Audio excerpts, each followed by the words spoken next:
Fallout Season 2 is well underway, and over the past 2 weeks, while everyone else was cozying up with Home Alone, The Muppet's Christmas Carol, and Stranger Things, I was rewatching Fallout Season 1. It's about as far removed from the Christmas spirit as possible, unless your holiday tradition involves radiation, moral decay, and systems that absolutely do not care about you. That's the world of Fallout, Vault Dwellers, the Brotherhood, Ghouls, Raiders, different factions, different rules, and at the center of it all are Lucy, Maximus, and the Ghoul, each living with the consequences of the choices they're forced to make. Season 2 gives its characters more room to grow, and the story is better for it. Fallout is set in a post-nuclear version of America, shaped by Cold War paranoia, unchecked corporate power, and a very specific sense of dark humor. Society reorganized after the bombs fell, splitting along lines of structure, survival, and belief. The important thing to know is this: you don't need to play the games to follow the show. Fallout 3 was my introduction to the franchise, and Bethesda games as a whole, and it changed my life. The VAT system was revolutionary, and the way you can individually target specific body parts on the...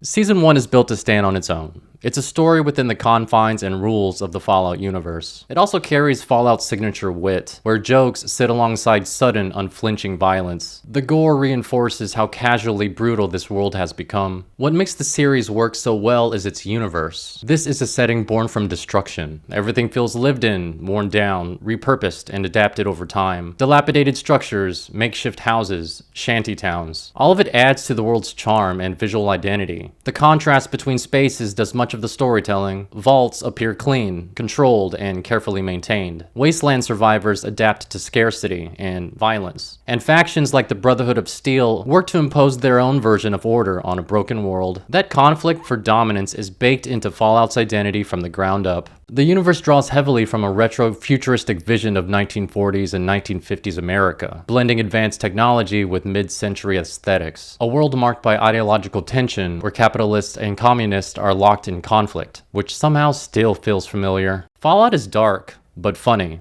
Violent, yet goofy. Political and satirical. It blends elements that usually clash, yet makes them work. And nowhere is that balance more apparent than in Lucy. Lucy is a fish out of water. Her wide-eyed optimism and belief in the golden rule come straight from her vault upbringing. Her personality is built on trust, structure, and the assumption that people mean well. Those values don't always translate beyond it. Let's be honest, the Vault Dwellers are different. Their weird and unusual personalities stem from extreme isolation and prolonged social conditioning. Yeah, that's the face I make when I see a Vault Dweller. I don't think I need to mention the specific, often unethical human experimentation, and their blatant naive behavior makes me sigh more than I probably should. Characters like this don't usually work on me. There's just something about relentless optimism that rubs me the wrong way. But whether it's the writing, Ella Purnell's performance, or some combination of both, Lucy is genuinely wonderful to watch. She's just so damn likable. Her inherent goodness, paired with the struggle to adapt without losing herself, makes Lucy a refreshing and empathetic protagonist, especially when set against a landscape crowded with grim anti-heroes. As far as alignments go, Lucy is lawful good. A real Girl Scout. Like in Season 2, Lucy tries talking to raiders to avoid bloodshed, which didn't turn out well for them. She also saved a girl from rad scorpions, but ended up in a situation not well for her. She also drank a flea-infested soup as a gesture of goodwill. Lucy, what the fuck? That's the cost of idealism in this world. It carries consequence, no matter how good the intention. And where Lucy moves through the wasteland with belief, Maximus moves through it with ambition.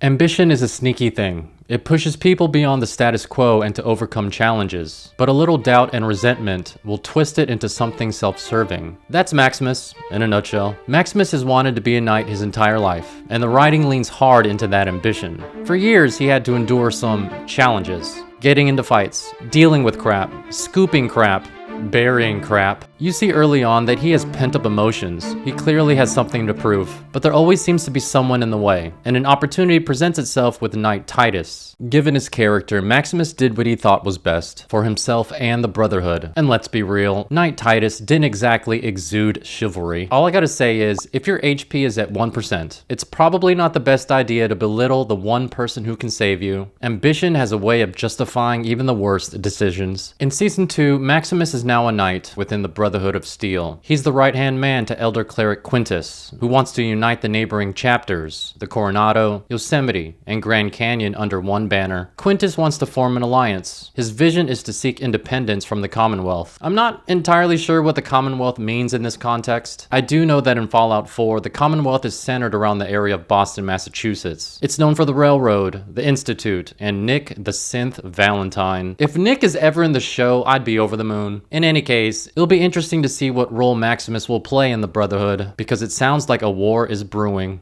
Maximus's alignment is, chaotic good, sure.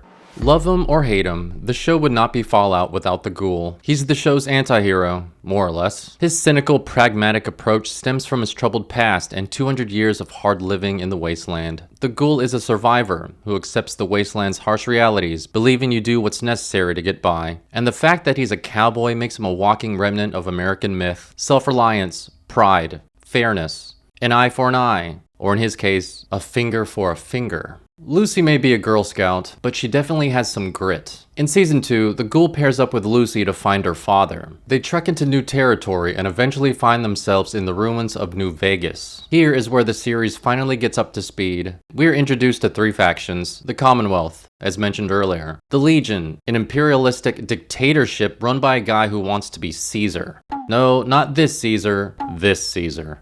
And the New California Republic, a democratic foundation whose goal is to restore rule across the wasteland. So what you have is a setting where Lucy, Maximus, and the Ghoul are caught between these warring factions. Each faces a broken world where convictions meet reality, and reality usually wins.